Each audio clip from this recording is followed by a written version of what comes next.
CDS की तैयारी करने वाले आप सभी एस्पिरेंट्स को गणेश चतुर्थी की बहुत बहुत शुभकामनाएं। आप सभी के लिए अड्डा 247 कामयाबी का लेकर आया है इस मोस्ट ऑस्पिशियस डे पर टू बिगिन इज टुडे, जिसमें आपको कोई भी अड्डा के प्रोडक्ट परचेज करने पर टेस्ट सीरीज हो, कोर्सेज हो, उस पर फ्लैप 27% का ऑफ मिल रहा है और साथ ही साथ ऐप यूज़ करने पर 5% का ऑफ मिल रहा है, जिसको आप कॉइन्स की मदद से यूज़ कर सकते हो। इसी के साथ साथ सबसे बड़ी बात है, आप देख पा रहे हैं मेरे पीछे 3 मंथ्स की एक्स्ट्रा वैलिडिटी भी आपको मिलने वाली है। क्या आपको आवाज़ वगैरह सही से आ रही है? एक बार जल्दी से जल्दी बताइए। इन सारी चीज़ को आप अनकैश करना चाहें तो आप मेरे कूपन कोड Y254 का इस्तेमाल कर सकते हैं। और आज हम जानेंगे कि किस तरीके से आप अपने सिनोनिम्स और एंटोनिम्स के क्वेश्चन जो सीडीएस के अंदर आते हैं उसके ऊपर बहुत अच्छा सा कुछ कुछ कैसी तैयारी करें, कैसी स्ट्रेटजी अपनाएं, उनके ऊपर भी हम बात करने वाले हैं। तो जी हाँ, फटाफट से जुड़ जाइए और बताइए कि क्या मेरी आवाज़ आप तक पहुंच पा रही है या नहीं।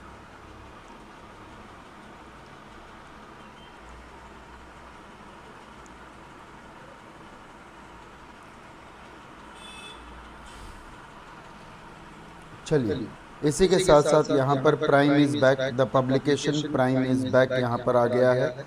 और पब्लिकेशन प्राइम इज़ बैक के अंदर आपके पास बैंक और एसएससी के हिसाब से 6 वेल डिज़ाइन बुक्स को तैयार किया गया है। और वेल डिज़ाइन बुक्स जो आपकी बैंक की भी है और एसएससी की भी है।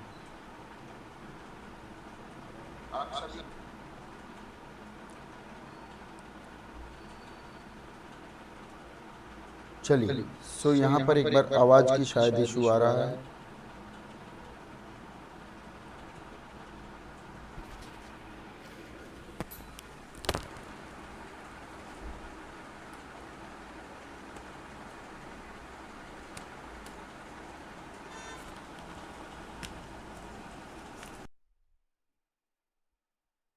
हेलो, हाँ जी। तो उम्मीद करता हूँ अब आवाज़ आपको सही आ रही होगी। तो यहाँ पर आपके पास सबसे पहली सूचना मैंने आपको दी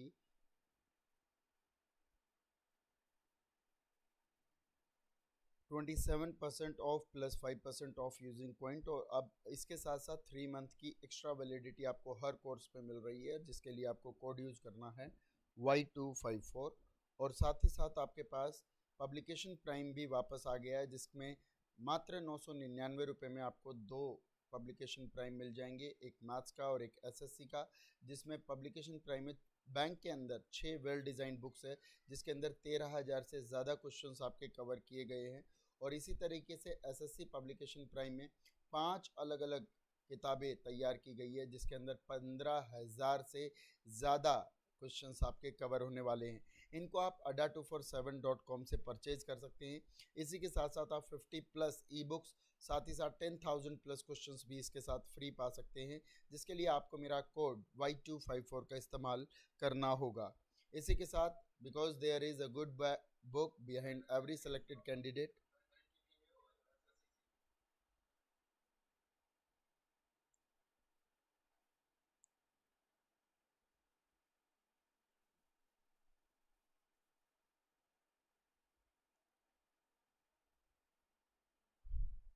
चलिए, अब इसी के साथ साथ अगला जो एक और इम्पोर्टेंट इंफॉर्मेशन है वो है शौर्या 2.0, जिसके अंदर हमारी CDS सेकंड की 2020 का बैच हमारे पास आ रहा है। और वो बैच आपके पास IMA INA AFA और का कंप्लीट बैच आपके पास आ रहा है। और इसी के अंदर कंप्लीट बैच की जो शुरू हो रहा है, ये 3 सितंबर 2020 से स्टार्ट हो रहा है।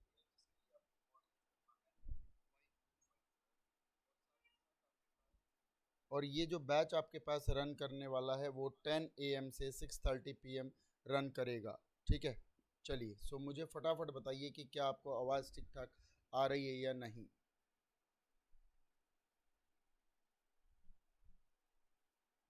फटाफट बताइए, आवाज़ ठीक ठाक आ रही है या नहीं।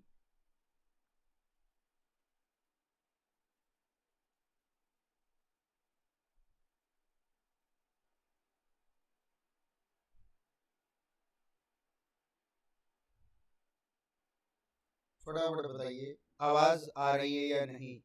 जल्दी से जल्दी एक बार कमेंट बॉक्स पे बताइए ताकि मैं आपको आगे की कार्रवाई शुरू कर पाऊँ और आपको इम्पोर्टेंट जो आपके सिनोनिम्स है उन सिनोनिम और एंटोनिम से रूबरू कर पाऊँ, जो आपके अगस्त मंथ के अंदर जो द हिंदू और इंडियन एक्सप्रेस के अंदर बड़े अच्छे अच्छे शब्दों का जो कलेक्शन आया है, उन कलेक्शन के साथ ही हम उन वर्ड्स को भी पढ़ें, उनके मीनिंग्स को भी पढ़ें, और कई बार पार्ट ऑफ स्पीच की दिक्कत आपको आती है उसके बारे में भी पढ़ें, उनकी हिंदी को जानें और साथ ही साथ उनके बारे में सिनोनिम और एंटोनिम को पढ़ने की भी कोशिश करें। तो फटाफट से बताइए आवाज़ ठीक आ रही है या नहीं।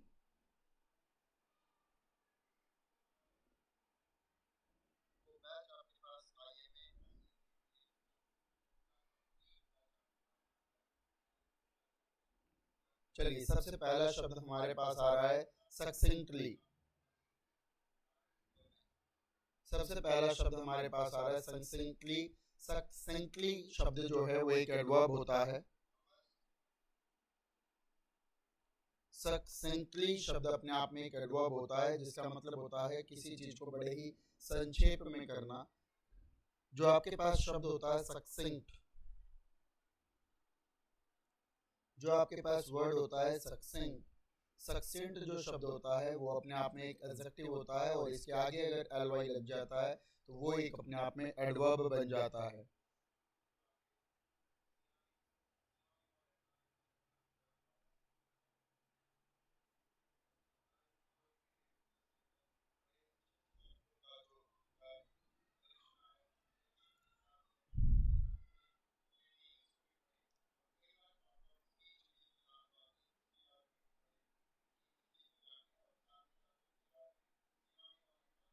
चलिए अब बताइए फटाफट से, आवाज ठीक है?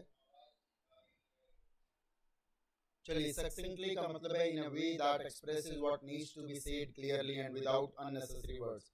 एक बात को जब जैसा कहना है वैसा का वैसा कहना, बिना किसी अननेसेसरी वर्ड्स को जोड़े घटाए बढ़ाए कहना, अपनी बात को बिल्कुल जैसा वैसे कहना, उसके लिए सक्सेंटली शब्द का इस्तेमाल होता है। और सक्सेंट का ही मतलब हो जाता है ब्रीफ, तो ब्रीफ से ब्रीफली, या इसी को कम्पैक्ट लैंग्वेज में किसी चीज को कहना, उसे कंपैडियस भी बोलते हैं। कंपैंडियस, कंपेंडियस के तौर पर भी बोला जाता है। लेकिन आपने कई बार कुछ लोगों को देखा होगा, वो लोग अपनी बातों को घुमा फिरा कर कहने की कोशिश करते हैं, और जब बातें घुमा फिरा कर कही जाती है उसके लिए सरकम लॉक्यूटरी शब्द का इस्तेमाल होता है। और लॉक्यू शब्द का मतलब होता है बोलना, और सरकम मतलब होता है घुमा फिरा कर, या फिर किसी बात को डिफ्यूज कर देना, फैला देने के लिए यूज किया जाता है, और इसी के लिए डिफ्यूज शब्द का इस्तेमाल होता है।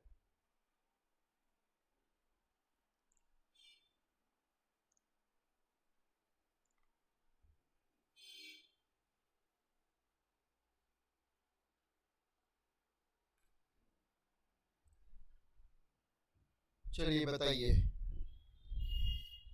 बताइए फटाफट से, आवाज आ रही है या नहीं।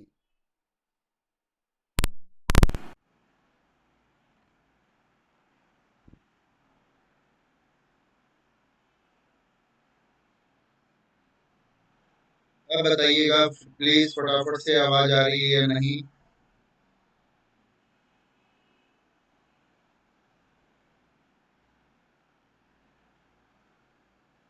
अमनदीप कह रहे हैं अभी डबल आवाज आ रही है, नितिशा यादव साउंड वीक है। अच्छा, चलिए, अभी मैंने चेंज किया है। आपके कमेंट शायद मुझे लेट आ रहे हैं नेट की स्पीड की वजह से। अगला देखिए, रिपग्नेंट। अगला शब्द आपके पास है रिपग्नेंट।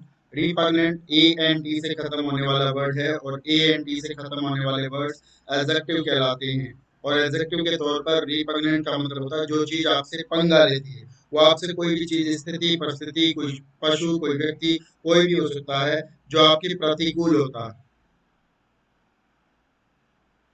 जो चीज आपके प्रतिकूल होती है उस चीज को रिपग्नेंट कहते हैं। और इसी के सेंस में इसको एक्सट्रीमली डिस्टेस्टफुल या अनएक्सेप्टेबल के सेंस में कहा जाता है। जो चीज भारी तरीके से आपसे डिस्टेस्ट करती है, दूर रहने की कोशिश करती है, आपके अपने एक्सेप्टेबिलिटी के जोन पर नहीं आ पाती है, उस चीज को रिपग्नेंट के तौर पर।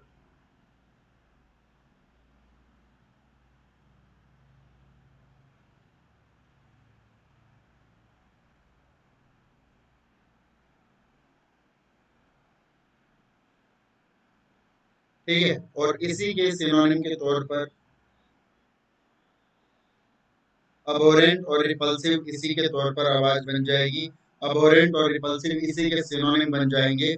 और यहीं पर अगर चीजों को अबोरेंट, क्योंकि रिपग्नेंट जो शब्द है नेगेटिव शब्द है, अबोर शब्द एबी से स्टार्ट होने वाले वर्ड नेगेटिव, या जो चीज रिपल्जन दूर होने का काम करते हैं, एक्सेप्टेबिलिटी जोन पर नहीं आते हैं, उसे भी रिपल्सिव के सेंस में जाना जाता है।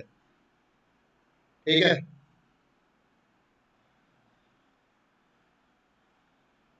इसी के साथ अगला जो एंटोनिम इसके अंदर आता है,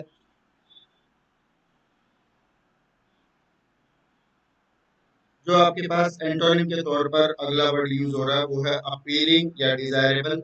जो चीज आपको आकर्षित करती है, जो चीज हमारी इच्छा में होती है, जिस चीज को टेस्टफुल मानते हैं, जो हमारी एक्सेप्टेबल जोन में होती है, जिसको हम इंटरेस्ट के तौर पर हमें मानते हैं, जिसे हम हिंदी में अनुकूल भी कह सकते हैं। तो प्रतिकूल का विपरीत होता है अनुकूल, तो यहाँ पर अनुकूल शब्द हो जाएगा।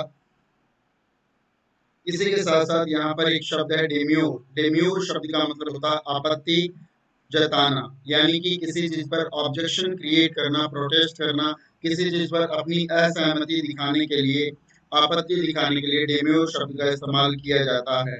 मीनिंग के तौर पर इसे रेज ऑब्जेक्शंस या शो रिलक्टेंस के तौर पर यूज करेंगे, या सिनोनिम के तौर पर इसको जब यूज करेंगे तो यहाँ पर ऑब्जेक्शन से वर्ब बनती है ऑब्जेक्ट, प्रोटेस्ट का तो वर्ब भी और नाउन भी दोनों ही प्रोटेस्ट बनती है। एंटोनिम के तौर पर किसी चीज को अंगीकार कर लेना, स्वीकार कर लेना, किसी चीज को एक्सेप्ट कर लेना या अग्री कर लेने के तौर पर यूज होता है। इसी के साथ साथ अगला शब्द आपके पास है वू। वू शब्द का मतलब होता है आकर्षित करना, किसी से किसी चीज का समर्थन मांगना, सपोर्ट मांगना, कस्टम कस्टम सपोर्ट या फेवर को सीक करना। सीक का मतलब होता है चेज करना या डिमांड करने के लिए यूज किया जाता है। वो वो का मतलब होता है समर्थन करना, और इसी के लिए सिनोनिम के तौर पर चेज या परशु शब्द का इस्तेमाल किया जाता है। और साथ ही साथ यहाँ पर एंटोनिम के लिए जो वर्ड यूज होगा वो होगा डेटर, DETER। डेटर का मतलब होता है किसी को रोक देना, किसी को अड़ जाना, कहीं पर किसी चीज के लिए कोई समर्थन नहीं मांगना, अवरोध उत्पन्न कर देना। उसी के साथ एक और शब्द यहाँ पर एंटोनिम के लिए यूज होता है अफ्रंट। फ्रंट का मतलब है सामने, किसी के आमने सामने खड़े हो जाना, दीवार की ढाल बनकर खड़े हो जाना, किसी से कोई मदद की गुहार ना करना, इस चीज को अफ्रंट या डेटर के तौर पर कहा जाता है। तो इस तरीके से हम पढ़ने वाले हैं, और आज डिफेंस